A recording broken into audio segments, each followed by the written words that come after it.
Salam sehat, salam sejahtera buat kita semua. Jumpa lagi dengan saya Martinus Tukiran dari Cognoscenti Consulting Group. Hari ini saya akan coba menjelaskan terkait dengan pendekatan proses dalam standar internasional ISO 9001, khususnya versi tahun 2015. Seperti kita ketahui bahwa ISO adalah suatu acuan standar internasional yang memberikan panduan kepada organisasi, baik itu perusahaan maupun organisasi non-profit, terkait dengan sistem manajemen mutu.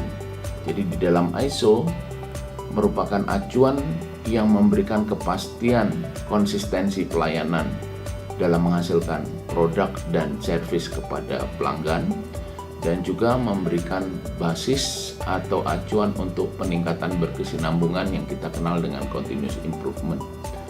Pada bagian penjelasan standar ISO di poin 0.3.1 dikatakan, this international standard promote the adoption of process approach when developing, implementing, and improving the effectiveness of a quality management system to enhance customer satisfaction by meeting customer requirement. Jadi dalam standar ini jelas sekali dikatakan bahwa standar internasional ISO 9001 ini mempromosikan adopsi dari pendekatan proses. Mempromosikan dalam hal ini adalah encourage actively, artinya badan organisasi ISO, yaitu International Organization for Standardization, mendorong secara aktif menggunakan pendekatan proses dalam mengembangkan, mengimplementasikan, dan meningkatkan efektivitas dari satu sistem manajemen. Nah, artinya pendekatan proses merupakan suatu yang penting dan mendasar dalam kita mengembangkan sistem manajemen mutu yang berbasis ISO 9001. Sekarang mari kita lihat dari berbagai banyak penjelasan ya dalam video-video sebelumnya, bahwa kami sudah menjelaskan apa yang dimaksud dengan proses. Proses adalah satu rangkaian kegiatan yang merubah input menjadi output yang bernilai tambah. Dengan demikian, dalam rangka menghasilkan produk dan jasa, rangkaian kegiatan ini penting untuk kita kendalikan. Mari kita lihat satu ilustrasi sederhana. Sekarang mari kita lihat satu contoh ilustrasi yang sederhana. Katakanlah satu output dalam hal ini adalah meja. Meja yang bisa kita gunakan untuk berbagai hal. Artinya meja ini sebagai suatu outcome sudah memberikan manfaat kepada kita, yaitu kita bisa meletakkan banyak barang di atasnya, kemudian kita bisa gunakan untuk menulis dan lain-lain. Nah, tentu saja untuk menghasilkan meja ini kita memerlukan satu proses.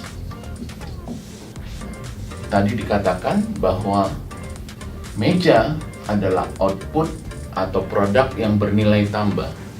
Maka tentu ada input yang merupakan bahan baku yang kita kenal dengan raw input. Raw input karena mejanya terbuat dari kayu, maka kita katakan ini adalah pohon. Pohon adalah raw input yang dirubah dalam proses menjadi meja. Apa langkah yang pertama kita lakukan? Tentu ada kegiatan menebang pohon. Menebang pohon memerlukan alat. Ini yang kita sebut dengan instrumen input. Berupa gergaji atau kapak yang kita gunakan untuk menebang pohon. Setelah pohon ditebang, tentu saja harus ditarik juga menggunakan instrumen input. Tarik menggunakan traktor, rantai, dan seterusnya. Maka setelah ditarik, kemudian pohon terus harus dibelah, lagi-lagi menggunakan mesin, instrumen input. Setelah dibelah, pohon tadi menjadi papan-papan yang harus dikeringkan. Keringkan menggunakan suhu tertentu, kelembaban tertentu, sekali lagi menggunakan instrumen input dan environmental input. Dalam hal ini, untuk mendapatkan papan yang kering, tentu ada kelembaban tertentu yang harus dijaga, suhu tertentu harus dijaga.